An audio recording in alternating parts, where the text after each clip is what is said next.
श्रेष्ठ ग्रंथ ज्ञानेश्वरी अध्याय 2 आणि आपण पाहतोय पहिला अध्याय आपला कंप्लीट झाला आहे। पहिल्या अध्यायामध्ये आपण श्रीकृष्णाचा आणि अर्जुनाचा संवाद खूप चांगल्या पद्धतीने आपल्याला ज्ञानेश्वर महाराजांनी या ठिकाणी सांगितलेला पाहिला। तर दुसऱ्या अध्यायामध्ये नेमकं काय होतं आहे आणि सगळ्यांना त्याची चाहूल लागलेली असेल। दुसऱ्या अध्यायामध्ये नेमकं श्रीकृष्ण अर्जुनाला बोलतोय की नाही, फक्त अर्जुनच बोलत होता। अर्जुन सांगत होता, हे देवा मी ते युद्ध कसं करू, माझ्याच नातेवाईकांना मी कसं मारू, त्यांच्यावर युद्ध कसं करू।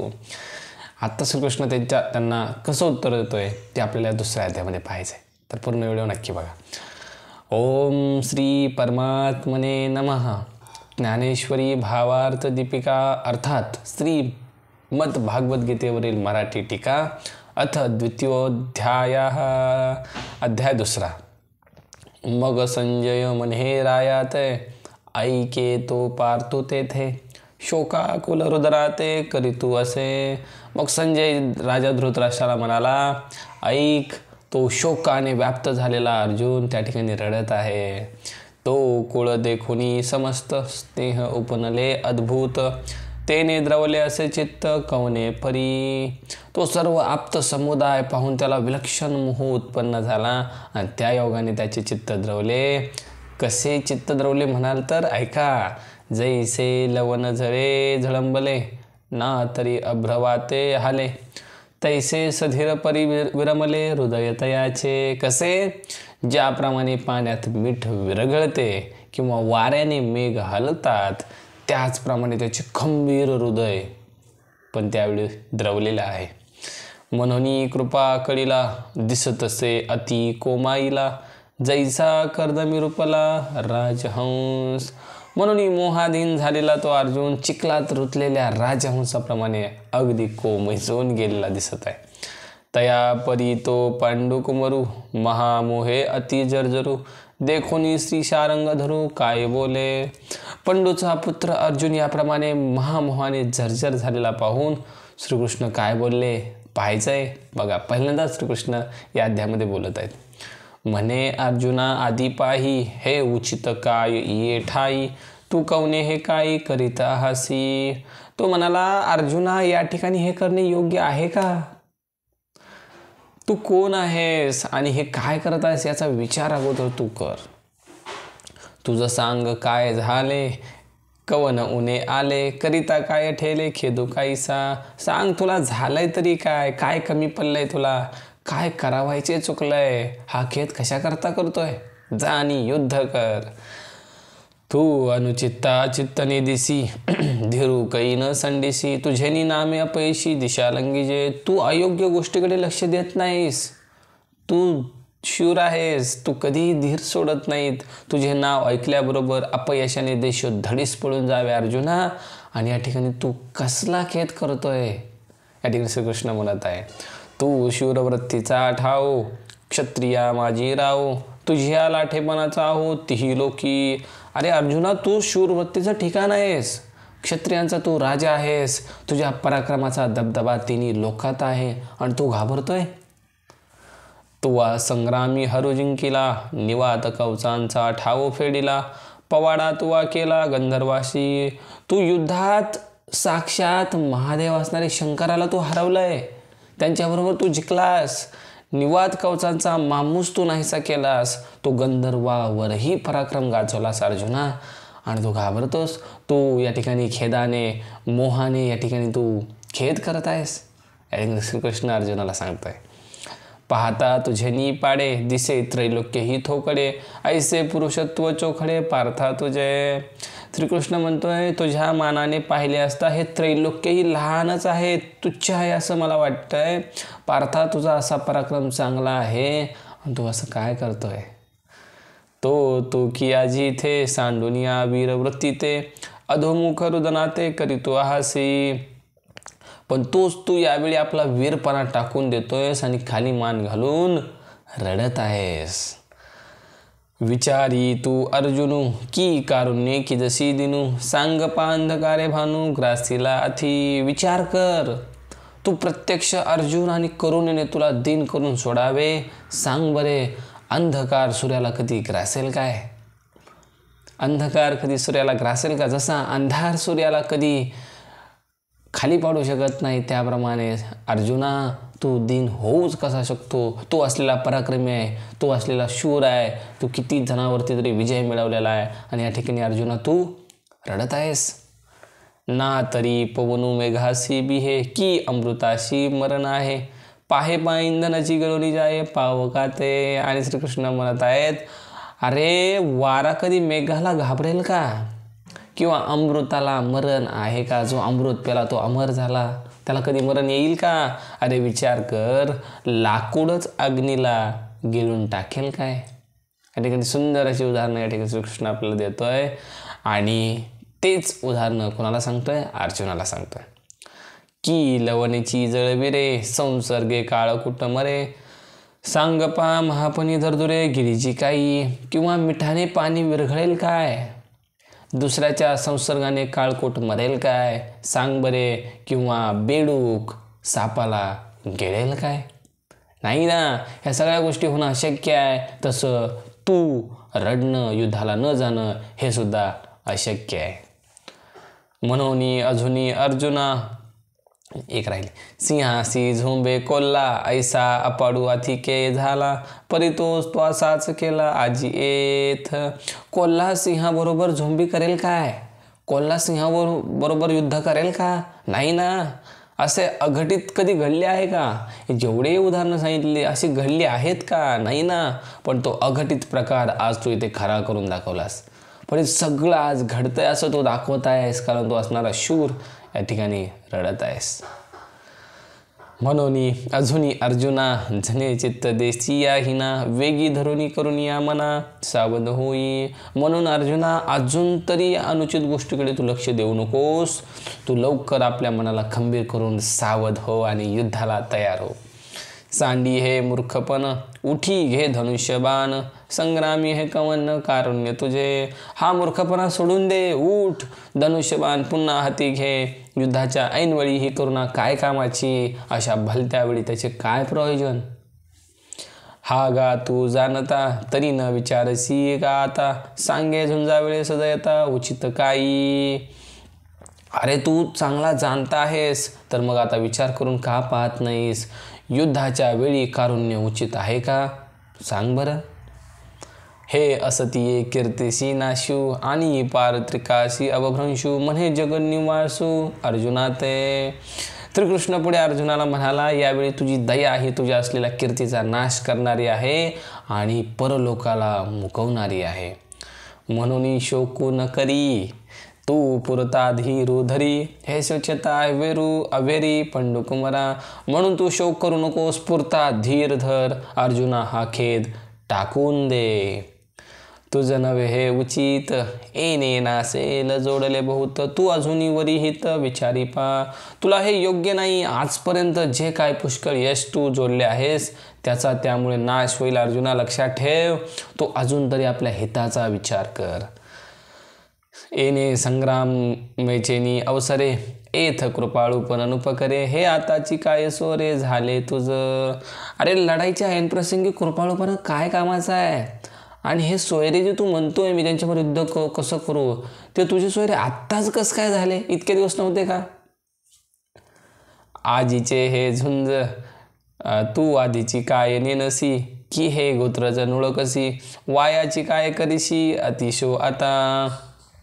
हे तू पूर्वी जाणत नव्हता का की माझे हे सगळे भाऊबंद आहेत?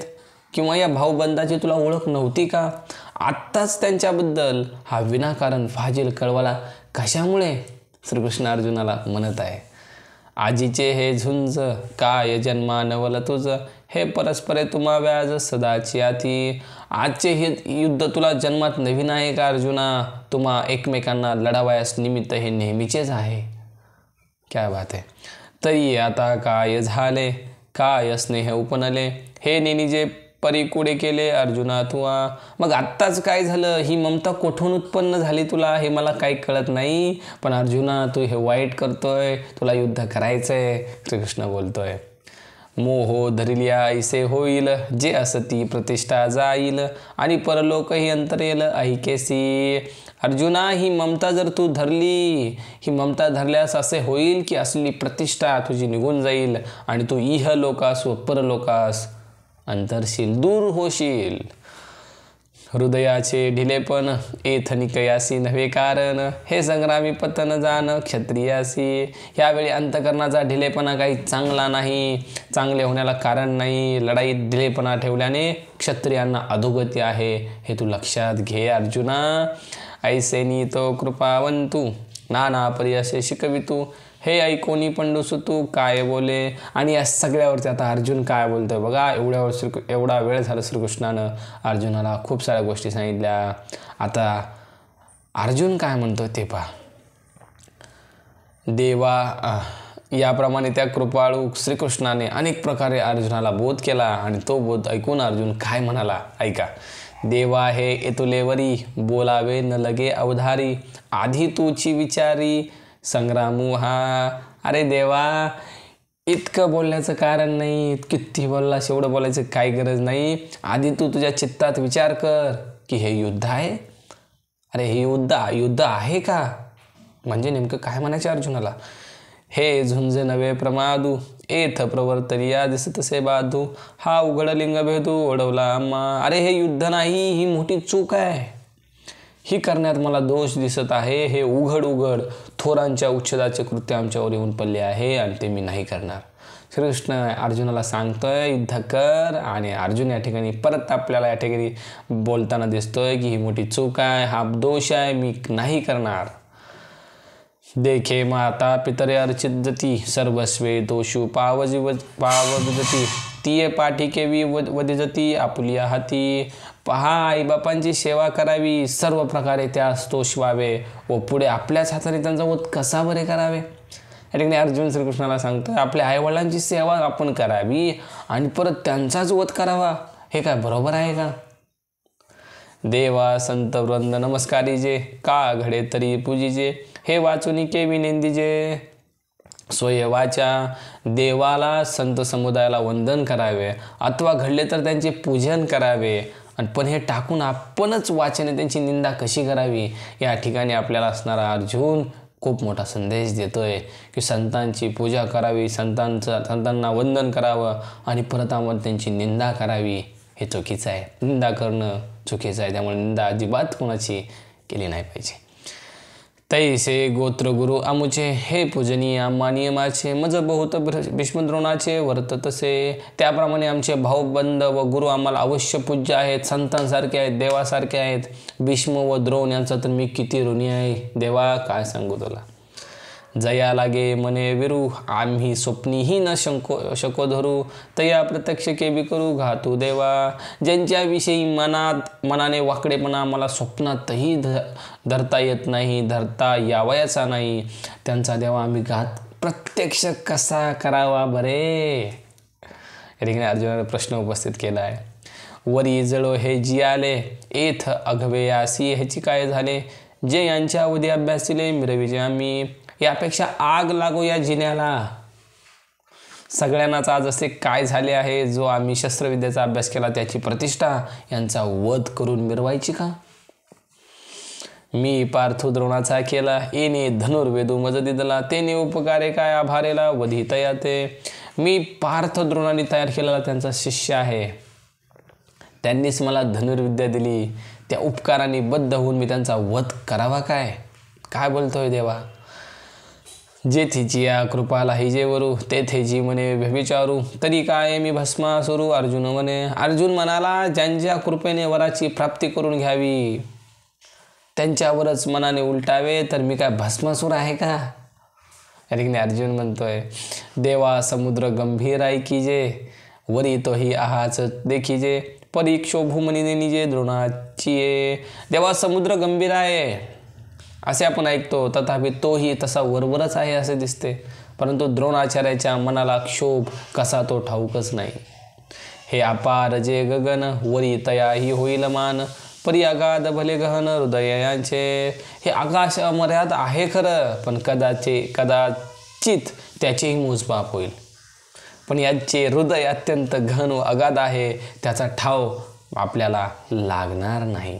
काय सुंदर उदाहरण दिलं अर्जुनाने. वरी अमृतही विटे, की काळ वशे वज्रही फुटे, परी मनोधर्मून लोटे, विकरविलाही, एक वेळ अमृतही विटेल किंवा कालवशात वज्रही भंगेल, पण यांच्या मनात विकार उत्पन्न करण्याचा कसाही प्रयत्न केला तरी यांचे मन आपला धर्म सोडणार नाही देवा. स्नेहा लागी माये मनी पेते किरू होय, परी कृपा ते मूर्त आहे द्रोणी ये. ममता आईनेच करावी असे म्हणतात ते खरे, परंतु द्रोणाचार्याच्या ठिकाणी ममता तर मूर्तिमंत आहे. द्रोणाचार्य आईपेक्षा मोठे आहेत. हा कारुण्याची यादी, सकल गुणांचा निधी, विद्या सिंधू निरवधी. अर्जुन म्हणाला, हे दयेचं माहेरघर आहे, सर्व गुणांचं भांडार आहे. विद्येचा आनंद सागर असणारा द्रोणाचार्य आहेत किंवा त्यांचे गुरु आहेत. तुम्ही त्यांच्याबरोबर वध कसा करायचा देवा.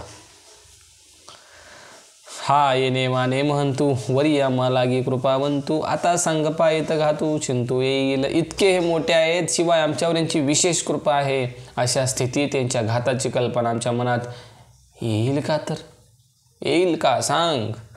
ऐसे हे रणी वधावे, मग आपण राज्य सुख भोगावे. ते मनानं यागवे जीवितेसी, अशा यांना समरांगणी मारावे आणि आपण राज्य सुखाचा उपभोग घ्यावा. देवा, ही गोष्ट अंतकरणापासूनच मनात अजिबात येत नाही. हे येणे माने दुर्धरे, जे याही हुन भोग सदरे. ते असतो येथवर भिक्षा मागता भली. द्रोणाचार्यासारख्यांना मारावे तेव्हा आपण राज्य सुख भोगावे. अशा प्रकारे राज्य सुख भोगणे दुर्घट आहे देवा, वाईट आहे. आता राज्य सुख भोगणेच काय, पण ह्याहूनही अधिक श्रेष्ठ इंद्रपदाधिक भोग मिळाले तरी आम्हाला ते द्रोणाचार्यासारख्यांची हत्या करून नकोत. यापेक्षा भिक्षा मागितलेली चांगली. पण हे पाप मी देवा अजिबात करणार नाही. ना तरी देश त्यागे जाईजे, का गिरीकंदर सेविजे. परीक्षस्त्र आता न धरीजे यावरी. अर्जुन म्हणतोय, अथवा देश त्याग करून देवा मी जाईल किंवा गिरीकंदराचा आश्रय घेईल, पण यांच्यावर शस्त्र उठवणार नाही. देवा नवनिशती शरी, वावरुणी यांच्या जिव्हारी. भोग गिवसावे रुद्री बुडाले जे. देवा नवीन धार लावलेल्या बाणांनी यांच्या मर्मस्थानावर प्रहार करून त्यांच्या रक्ताने माखलेले जे भोग भोगायचेत. पुढं काय म्हणतं बघा, ते काळुनी काय की जती, लिप्त केवी सेवजती. मजनये उपपती याची लागी. ते मिळून तरी काय करायचंय, रक्ताने भरलेल्या भोगांचे सेवन तरी कसे करायचे. याकरता मला हा तुमचा युक्तिवाद अजिबात पसंत नाही. ऐसे अर्जुन ती अवसरी, मग श्रीकृष्णा अवधारी. परी ते मना नयेची मुरारी ऐकूनिया. त्यावेळी कृष्णा ऐक असे अर्जुन म्हणाला, परंतु ते ऐकूनही कृष्णाच्या मनाला ते अजिबात रुचलेलं नाही. आणि याच ठिकाणी ओवी क्रमांक 1 ते 50 संपलेले आहेत. आणि आपण पुढच्या व्हिडिओमध्ये ओवी क्रमांक 51 ते पुढल्या 21 ते 30 ओव्या बघू. मी पुढल्या व्हिडिओमध्ये सांगेल. ठीक आहे, तर याच ठिकाणी आपण थांबू. पुढल्या व्हिडिओमध्ये अध्याय क्रमांक 2च्या राहिलेल्या ओव्या आपण कंप्लीट करू. रामकृष्ण.